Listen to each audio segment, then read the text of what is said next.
Hello, this is David Gordon-Koch reporting for the NB Media Co-op. I'm speaking today to Professor Sean Narine. He's professor and chair of the Political Science Department at St. Thomas University.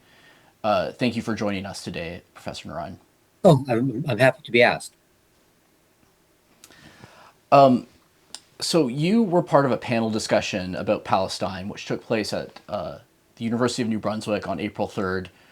Documents obtained under the Right to Information and Protection of Privacy Act seem to indicate that the Fredericton police were aware of this event and signaled it to UNB security. The content of the email is mostly redacted, but the subject line references a Palestine discussion at UNB Fredericton on April 3rd. I guess, first of all, were you aware of any kind of security presence at this event on April 3rd? No, I was not. In fact, the thing that was most memorable about the event, well, it was a good event. It was an interesting talk. We had a number of very eloquent speakers. We had good questions. It was a well engaged and well attended event. But the thing that stands out most in my mind was that originally it was going to be held in the UNB library, and the library canceled it at the last moment. And then Dr. Tom Workman, who was in political science at UNB, was able to book a room in the political science building, in the same building the political science department is located in, and we were able to stage the event in that space. And afterwards, there was a little bit of an exchange with the librarian in charge of the allocation of rooms at the Hill, um, sort of debating or questioning exactly why the event had been canceled in the first place. And the suggestion that she had, as I recall, was that there was some fear of it potentially being louder than anticipated, maybe that there were probably too many people. But the underlying suspicion that most of us had was that it was an effort at censoring the event, stopping the event if possible. Though whether that was done by the librarian themselves, by the library itself, or on behalf of some larger administrative edict, I don't know. And all of this is speculative, of course, because the librarian certainly denied very vociferously that they were trying to stifle academic freedom of speech. But I think very, very clearly there was a strong subtext of unease about allowing this particular event to go ahead. And I think the emails and the other social media or the other correspondence that you have indicated sort of confirms this idea of this sense of unease in official channels at UNB. It's interesting to see that this is part of also a larger set of documents that show UNB security was watching, monitoring pro-Palestinian activism on campus over the past school year, social media activity, this kind of panel discussion, of course, the student walkouts and protests on graduation day. Does this kind of surveillance of pro-Palestine activism concern you? Not necessarily in the sense that I think it's to be expected given the whole nature of the debate around Palestine and the conflict with Israel. And of course, the subtext of this from the perspective of the security people is the idea that at some level they are protecting probably Jewish students from incidents of anti-Semitism or potential violence and things of that nature. Now, it is, however, I think, overstated. When you look at, first off, in New Brunswick, there's been very little in the way of any kind of confrontation that I'm aware of. And even in the places in North America and the Western world where you see violence occurring around these protests, much of the actual violence has been committed by pro-Israel activists against pro-Palestinian activists. Now, and often the greatest threat and the greatest complaint that has come from Jewish students and faculty on university campuses has been that they feel uneasy, they feel unwelcome, they feel threatened, but not necessarily threatened because of direct threats made against them, but simply by the nature of the protests themselves and the fact that Israel is being targeted and condemned. And I think that the entire element, the entire debate around this is extremely muddy, right? Because Israel itself has been extremely successful in conflating anti-Israel speech with anti-Semitism. And it's been sort of assisted in that in many ways by the established um, Jewish institutions in North America, right? So there's a real blurring of the lines between Israel, anti-Semitism, and political speech in general. And I think that's quite deliberate. Maybe it's even sincere, but I think it's quite deliberate. And it has made the whole question around how exactly you protest Israel's actions part of a much larger sort of potential debate around issues of free speech, issues of hate speech, even issues of um, what exactly does it mean to be comfortable on campus? How do you protest an ethno-state when people who are part of that ethnic group are students and faculty on the campus itself? So I think this is what makes the whole issue particularly complicated. So I'm not entirely unsympathetic to security people who are concerned about, some of these concerns. But I do think we need to keep in mind that it's usually people who are in favor of Palestinians who end up being silenced, and people who are trying to protest on behalf of the Palestinians who end up even being demonized, much like the Palestinians themselves have been demonized and dehumanized and silenced in Western society as a whole. We did reach out to the Fredericton police force about these emails, asking them, why they chose to monitor this event in such a way to alert the UNB security about it. They said that, paraphrasing here, this was to ensure the security and safety of everyone involved, since this has been a divisive political issue. They also added that there was no complaints about there were no complaints about hate speech that came out of that panel. And in a response to a follow up question, they said there's been no complaints of hate speech whatsoever related to the student protests on campus since October 2023.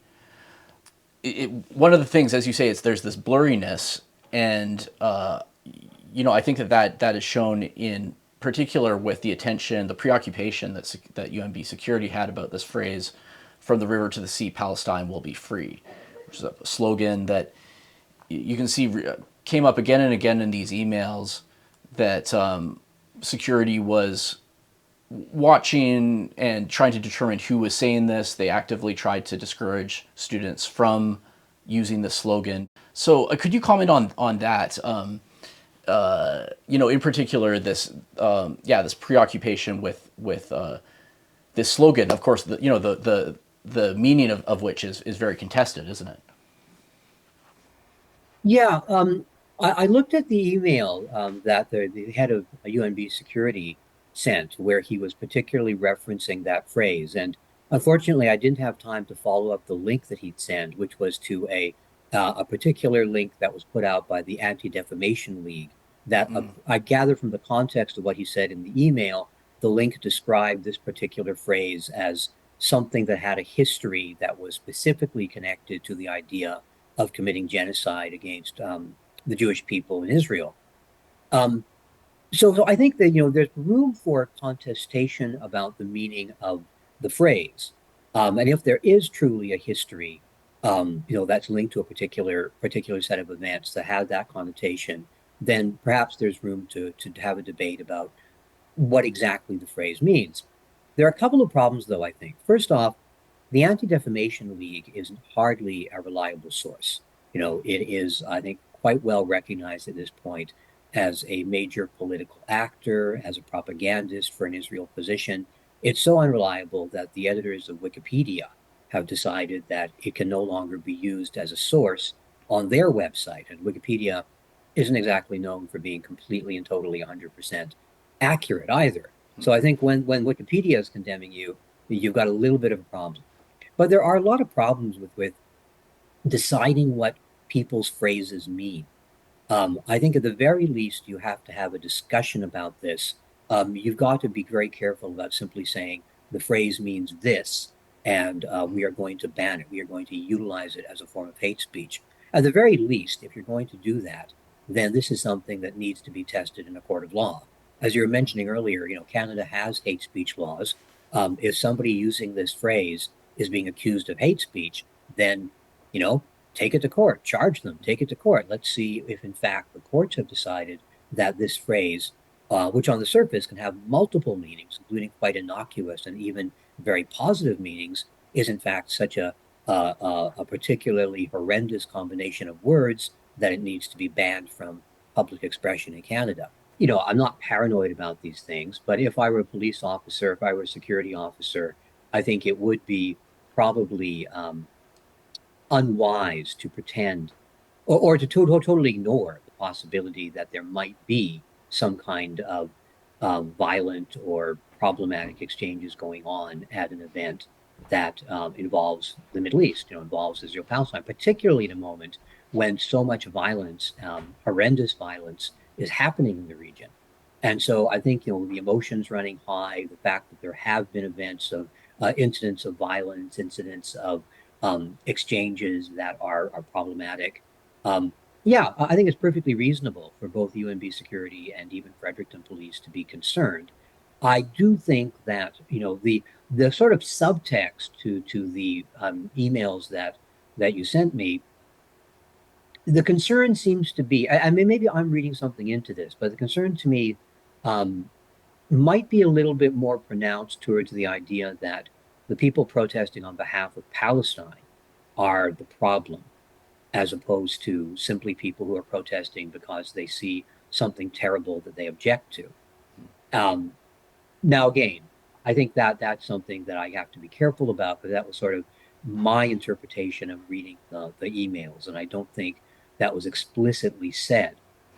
But they did seem to be extremely concerned about the events themselves, and the focus on the notion of hate speech coming out of the protesters means that the protesters were seen more as potential antagonists as opposed to simply protesters. Whereas I think if they were going to be totally fair about it, they should have been just as concerned about the possibilities of the protesters being attacked. That was also a possibility.